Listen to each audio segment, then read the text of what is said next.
Hello guys, today we will study about the basic concept of polynomials.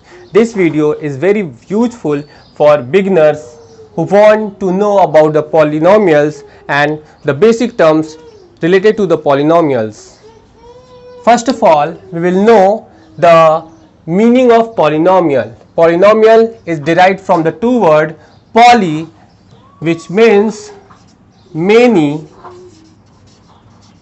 and nomials, which means terms. Basically, the word polynomial means many terms. Actually, this is a chain of term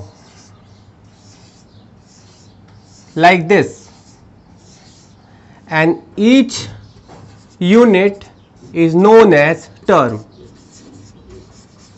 अब हम लोग एक common example से समझेंगे कि polynomial क्या होता है, टर्म्स क्या होते हैं और कैसे ये टर्म मिलके पॉलिनोमियल बनता है। तो यहाँ पे एग्जांपल लेना पड़ेगा 2x square plus 5x minus 6। This is a common example of polynomial. इसमें ये 2x स्क्वायर 5x और 6 ये सेपरेटेड है और इसे हम कहते हैं टर्म। तो जानेंगे कि टर्म क्या होता है। इसके लिए एक एग्जांपल लेते हैं 2x स्क्वायर, यही एग्जांपल ले लेते हैं। अब इसमें दो चीजें हैं, एक ये 2 है और दूसरा, तो इस 2 को हम कहते हैं कांस्टेंट। क्या कहते हैं? कांस्टेंट, क्योंकि इसकी वैल्यू चेंज नहीं होती है। 2 हमेशा 2 ही होता है, इसलिए इसे कहेंगे कांस्टेंट। इसके लिए एक ऑफिशियल टर्म है मैथ्स का, कहते हैं कोएफिशिएंट।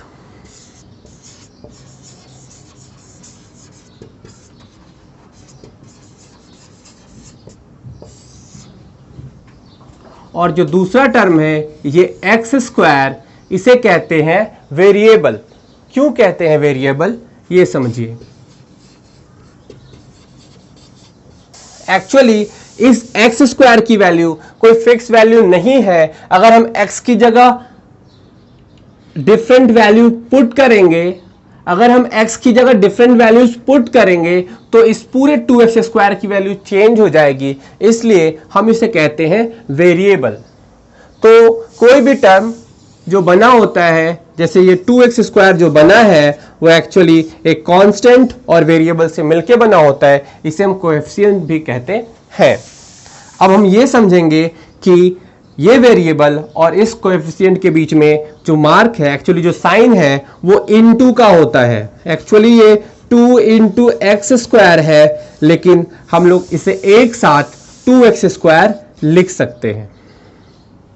इसे हम ऐसे अगर लिखना चाहे एक्स स्क्वायर इंटू 2 तो भी ये सही होगा, लेकिन मैथ्स में हम लोग कांस्टेंट को पहले और वेरिएबल को बाद में लिखते हैं, इसलिए हम हमेशा 2x स्क्वायर ही लिखें और यही सही है।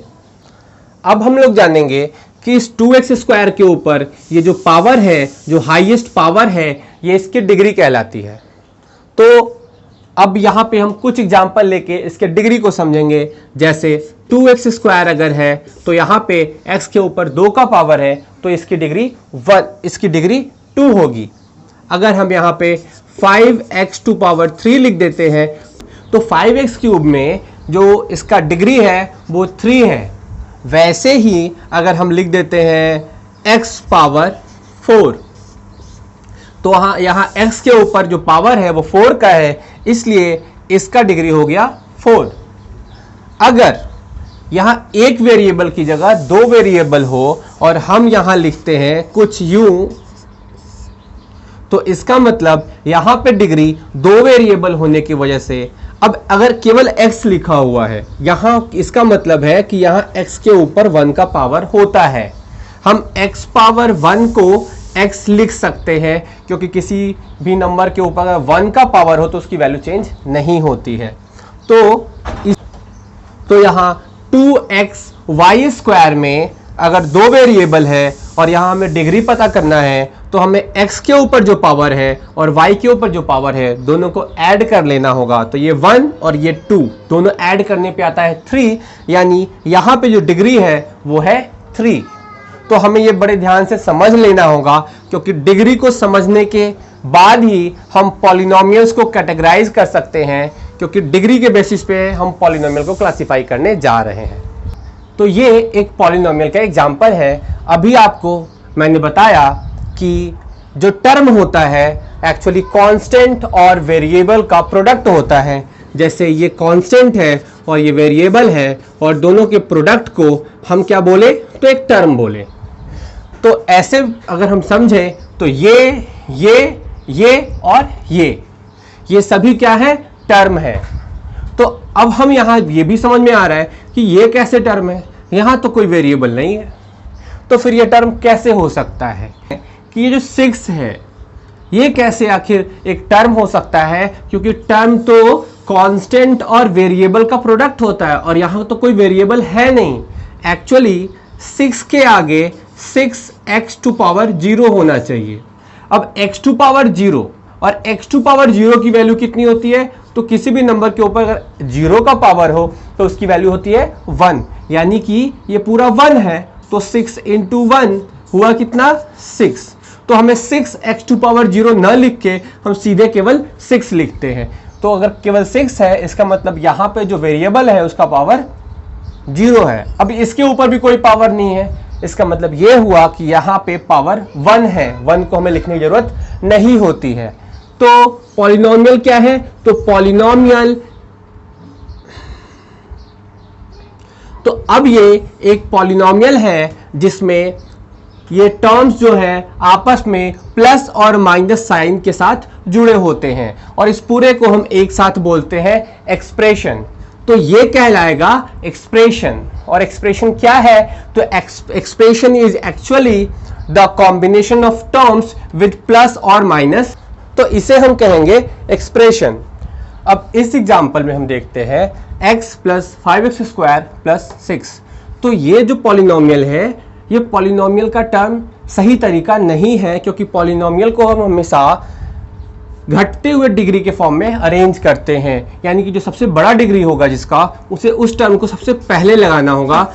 5x² को सबसे पहले लिखना होगा, फिर x को हम लिखेंगे क्योंकि x के ऊपर 1 का पावर है, और फिर 6 को लिखेंगे क्योंकि 6 के बाद जो x है उसका वेरिएबल 0 है। तो इस तरीके से वेरिएबल को हमेशा highest degree to lowest degree की तरफ अरेंज करके लिखते हैं। अगर यहां पे हमें यह जानना हुआ कि इस पॉलिनोमियल का डिग्री क्या है, तो डिग्री हमेशा हम हाईएस्ट वाले पावर को लेते हैं। जिस वेरिएबल का पावर सबसे ज्यादा हो उस पॉलिनोमियल की डिग्री वही होती है। तो इस पॉलिनोमियल में x के ऊपर 2 का पावर है, यानी कि इस पॉलिनोमियल की डिग्री 2 हुई। तो अब हम लोग डिग्री के बेसिस पे पॉलिनोमियल को कैटेगराइज करेंगे। तो अब हम देखते हैं कि 4x प्लस 5, इस पॉलिनोमियल में x के ऊपर पावर कितना है, 1। तो ऐसे में हम इस पॉलिनोमियल को कहेंगे लीनियर पॉलिनोमियल।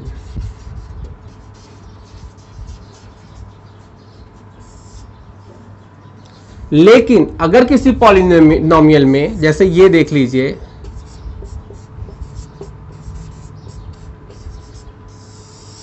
इस पॉलिनोमियल में इस एक्सप्रेशन पे जो हाईएस्ट पावर है, यानी x का हाईएस्ट पावर वो 2 है, यानी इस पॉलिनोमियल की डिग्री हुई 2। तो जब पॉलिनोमियल की डिग्री हो 2, तो उस पॉलिनोमियल को हम बोलते हैं क्वाड्रेटिक पॉलिनोमियल।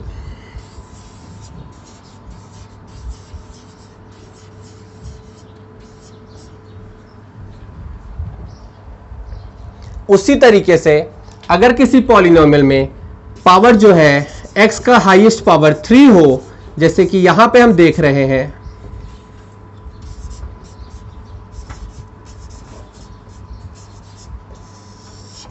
x का हाईएस्ट पावर 3 है, तो ऐसे में इस पॉलिनोमियल को हम बोलेंगे क्यूबिक पॉलिनोमियल। अगर किसी पॉलिनोमियल में 4 का पावर हो, जैसे यहां पे हम देखते हैं, तो यहाँ पे मैंने लिया है हाईएस्ट पावर 4। यहाँ पे आप देखेंगे कि हम 3 वाला नहीं रखे हैं, 2 वाला नहीं रखे हैं, यहाँ पे बस 3 टर्म ही है। कोई बात नहीं, पॉलिनोमियल में अगर किसी पॉलिनोमियल में x का हाईएस्ट पावर 4 हो तो उसे कहते हैं बाई क्वाड्रेटिक।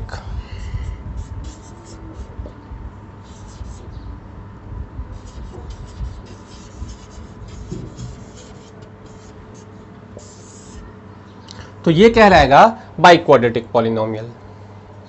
तो इस तरीके से हम लोगों ने जाना कि पॉलिनोमियल को डिग्री के बेसिस पे किस तरीके से कैटेगराइज करते हैं। अब हम लोग जानेंगे कि पॉलिनोमियल को नंबर ऑफ टर्म के बेसिस पे क्या क्या कह सकते हैं, मतलब उसे हम किस तरीके से नंबर ऑफ टर्म के बेसिस पे कैटेगराइज कर सकते हैं।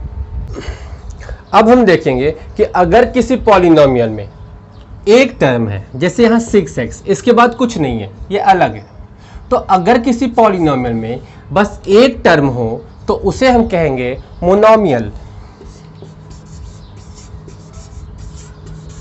अब इस मोनोमियल में हम देख रहे हैं कि एक पहला टर्म है मोनो, और मोनो का मतलब होता है सिंगल।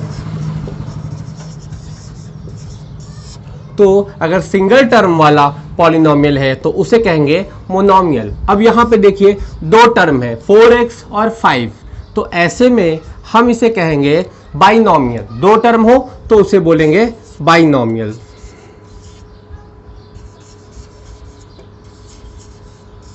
तो बाइनोमियल में कितने होते हैं? 2 टर्म्स होते हैं। और वैसे ही किसी पॉलिनोमियल में अगर 1, 2, 3 टर्म हो तो इसे बोलेंगे ट्राइनोमियल।